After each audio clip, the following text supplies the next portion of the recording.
कुछ तो होगा that only you're doing and no one else is doing. I don't Besides know. being extremely good looking, handsome, sexy and बोलते रहे अच्छा लगता है. हाँ बाद में बोलूँगी. No, actually I just feel कि मैं काम करता हूँ यहाँ पे जो सब लोग बैठे हैं, मुझे ऐसा फीलिंग है सबके मम्मी डैडी जो हैं वो भी प्यार करते हैं, ये भी थोड़ा बहुत प्यार करते हैं, 2-4 स्टार्स को और भी करते होंगे लेकिन मुझे अभी भी करते हैं. और मुझे ऐसी फीलिंग है इनके भी जब बच्चे हो जाएंगे इंशाल्लाह वो भी मुझे प्यार करेंगे. तो मेरा कुछ क्या है ऐसे जनरेशनल अपील है. तो मैं भाई भी लगता हूँ, दोस्त भी लगता हूँ, बॉयफ्रेंड भी लगता हूँ, हस्बैंड भी लगता हूँ, कजन भी लगता हूँ और सब में बेस्ट लगता है. और सब में बेस्ट लगता हूँ. You know, I want to tell you there's a very old clip circulating. बहुत पुराना शाहरुख का एक इंटरव्यू है where he's telling, she said कि कभी तो आपकी स्टारडम खत्म होगी and Shahrukh said कि I'm going to be a star forever for the next 100 years. And this was some 20 years ago. And he said मेरी खत्म नहीं होगी, जब नया जनरेशन आएगा they will also love me. So where this confidence and this, I think इसके शाहरुख की जबान में ना जब बोलता है ना कोई, जो वो बोलता है वो सच हो जाता है. मैं एक्चुअली मैं बहुत इनोसेंस से बोलता हूँ जैसे बच्चे बोलते हैं, जैसे छोटे बच्चे बोलते हैं. So I know I am 60 years old now, but I really feel like a child if you wish and throw it in the universe. जैसे आपकी फिल्म में था. Of course. You throw it in the universe and say यार, like if somebody asks me, I think अभी भी बोला कि आप कब तक जिएंगे, मतलब 200-250 साल तक तो जिएंगे. So it's, I believe in it, and I think if I believe in it with love, without any selfishness to it, I think everybody makes it happen. So I think this is the thing. बाकी तो मैं okay हूँ हर चीज़ में. Dance भी ठीक है, नहीं नहीं, you're too good a dancer. I will not say it's too good. और रिजवान भाई आप एक ब्रीफकेस लेकर आए थे दुबई. सच है, एक ब्रीफकेस लेकर दुबई आए थे. उसके बाद आप ब्रोकर बने, फिर आपने बिल्डिंग मटेरियल्स में पूरा मतलब उसमें कब्जा कर लिया और नाउ डैन्यूब प्रॉपर्टीज. तो आपकी क्या सीक्रेट है, आप क्या करते हैं that has made you a industry leader? पहले तो ये पूछ उस ब्रीफकेस में लेकर क्या आए थे? ब्रीफकेस में 2 जोड़ी कपड़े थे और कुछ नहीं था. एंड कोई रूप भी नहीं था. किसी को बोला कि भाई एक थोड़ा सा सोने के लिए जगह दे दे. ऐसा एक Dubai. But you know what, I sometimes people have asked me this question before also कि रिजवान तूने क्या ऐसा किया कि तू इतना अच्छा काम कर चुका दुबई के अंदर. एंड मुझे ऐसा लगता है कि innovation, what I have done in Dubai, and I keep doing it still. Like if I have to talk about the property business, when I came into the property business, there were so many giants who were selling property in Dubai. But then I said, what do I do differently that मेरा property बिके इन सब बड़े-बड़े लोगों के सामने. मुझे realise हुआ कि 85% पॉपुलेशन जो है एक्सपैट पॉपुलेशन है, उनको अपना घर खरीदना है लेकिन वो घर नहीं खरीद सकते. तो मैंने वो 1% पेमेंट प्लान स्टार्ट किया सिर्फ यूएई के लोगों के लिए. और वो 1% इतना इजी हो गया because anybody could afford to buy that house. But today not only in Dubai but people across the world are able to buy their house and make their dream true.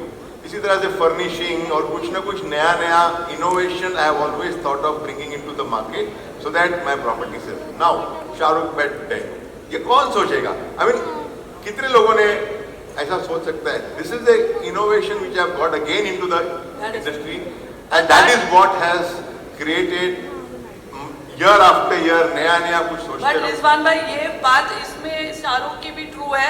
I remember almost 25 years ago when he started his production house.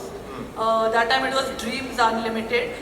और मुझे आकर कितने सारे producers ने बोला कि तुम शाहरुख की दोस्त हो, उसको बोलो ये हाराकीरी कर रहा है, मतलब it's suicidal. An actor should never start a production house. ये क्यों कर रहा है? He should just take his money and act. But he started, and actually the first 2-3 films didn't really do well, but he kept on at it. VFX जो था, VFX studio first person to start, first actor to start it in India, and what a VFX, it's the best I think in the world now. Red Chillies.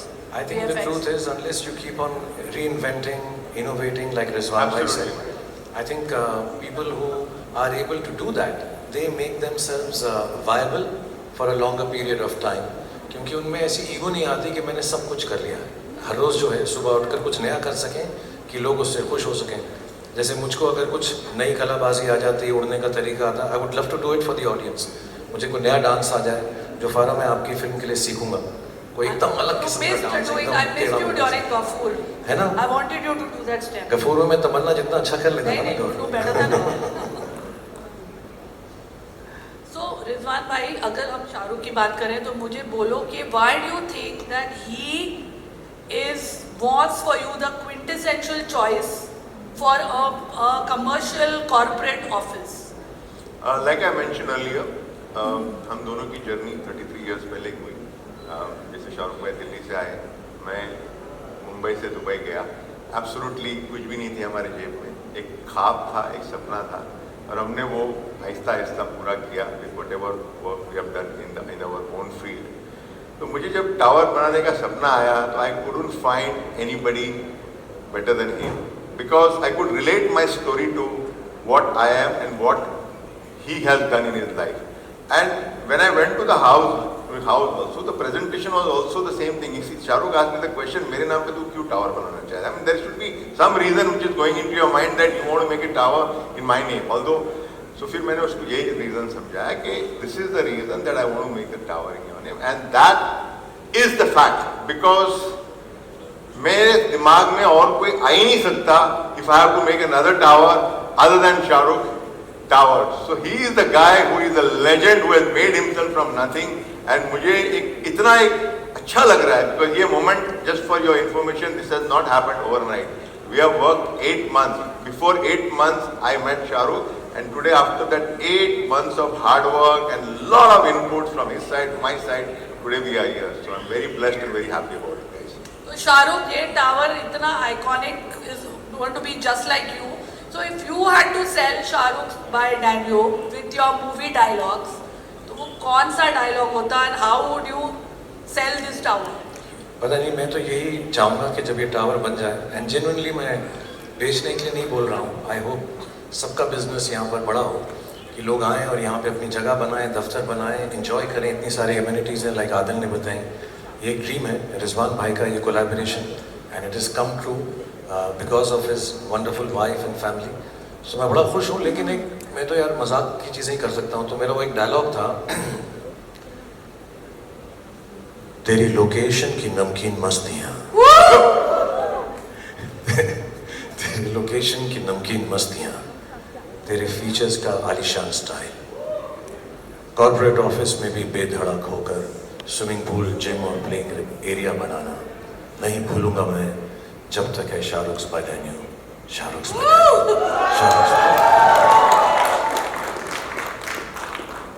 आपको कुछ कड़क आवाज में ऐसे कुछ pitch करना है? हाँ, इनका शाहरुख competition by नहीं करता. Daniel. मैं अपना बिल्डिंग मटेरियल वाला बंदा, काम करने वाला बंदा, तो मैं शाहरुख भाई से क्या बोलूँगा, लेकिन डायलॉग जरूर बोलूँगा. ऐसे बड़े बड़े टावर्स में बड़ी बड़ी बुकिंग जल्दी कर लेनी चाहिए, क्योंकि सेन्योरिटा ये लंबा टाइम तक नहीं मिलेगा, बहुत जल्दी, बिकॉज बहुत छोटा सा टावर है. छोटा सा मतलब इसकी क्वांटिटी इतनी बड़ी नहीं है, ओनली 450 स्क्वायर फीट है, 450 square feet. So I know as soon as this is out in the market, this is going to be sell out. And most important thing, आप छोड़े, मैं बाद में बात करता हूँ, हो सकता है इसके बाद में होगा स्क्रिप्ट में. वो मैं, आप स्क्रिप्ट तो फॉलो ही नहीं कर रहे हो, आप पैरेलल सिनेमा में चले गए हो. हाँ? आप वो वाले एक्टर हो गए हो जो स्क्रिप्ट ही नहीं फॉलो कर रहे हैं. इसकी रीजन है, because कभी कोई enthusiastic when you do from the heart ना. I was telling Shahrukh, I swear I have not studied the script. मैं जो भी बोलूँगा दिल से बोलूँगा. And that's what I do every time when I go for any presentation, anything, दिल से मेरे से निकलता है. I don't go through the script. Shahrukh, ऐसा नहीं करना नेक्स्ट पिक्चर में. स्क्रिप्ट फॉलो मैं करेंगे. तो स्क्रिप्ट ही फॉलो करूंगा, but as a seller and producer इनको ले लेना, ये बहुत फटाफट बेच रहे हैं हर चीज. 450 स्क्वायर फीट भी बता दिया. और एक और चीज भी बताना इनका, ये एक्चुअली इन्होंने एक कॉन्टेस्ट रखा है. वो एक कॉन्टेस्ट रन करेंगे जहाँ लोगों को शाहरुख बाय डैन्यूब को प्रमोट करना है, रील्स बनाकर एक Shahrukh style, and 10 lucky winners अपने खर्चे पर रिजवान भाई is going to fly them to Dubai and put them up there. Correct? Absolutely, 10 lucky couples. 10 lucky तो मतलब 20 लोग. Yeah. तो मैं आ सकती हूँ ना? मेरा एक कुक भी है, साथ में आएगा वो. दिलीप को भी आएगा साथ में. 100%. मेरी एंट्री पक्का समझो, क्योंकि मुझे दुबई आकर शाहरुख बाय डैन्यूब देखना है. और आप मुझे फ्लाई करवाएंगे, प्रॉमिस? पक्का पक्का। तुम्हारे साथ एक बनती भी है सेकंड पॉडकास्ट। एक और, अब तो यही टावर में होगा। चलो भाई, मेरा तो मिशन पॉसिबल हो गया। चलिए अब उठ जाइए। Adil please come here, let's do a photo of. या एक मिनट, उससे पहले मैं एक ही चीज बोलना चाहूंगा Off script, वापस। नहीं, हाँ। जल्दी खत्म अच्छा। ये व्हेन यू, अगर आप देखो ये शेख जायद रोड पे जो ऑफिस बनाने जा रहे हैं हम लोग, शाहरुख बैठे, there are many commercial tower, और इसमें क्यों खरीदना चाहे, बिकॉज आई एम सेल्समैन, तो सेल्स की बात तो जरूर मैं करूंगा कि ये शाहरुख भाई टेन्यूब में क्यों खरीदना चाहोगे आप, and why should you buy in that? Because it's an address by itself, it's a prestige by itself. अगर आप फॉर एग्जांपल आप बोलते हो कि कहाँ आपकी ऑफिस है, आप बोलोगे मेरी दुबई फाइनेंशियल सेंटर में मेरी ऑफिस है, या एमिरेट्स टावर के अंदर मेरी ऑफिस है, तो एक बहुत बड़ा एड्रेस बन गया। तो अगर आपको पूछता है कि आपका ऑफिस कहाँ है, शाहरुख टावर में मेरा एड्रेस है, ये कितना बड़ा एक प्राइड फीलिंग है for anybody to that matter. Trust me, of course amenities, building का स्ट्रक्चर जो हमने बनाया, that is going to the world class, but this is going to the address, and who is going to invest in this is going to make a lot of money, because I don't think there will be another Shahrukh Tower so soon. So please invest कीजिए इसके अंदर, और आप जरूर पैसा कमाएंगे, और बहुत ज्यादा पैसा कमाएंगे। That is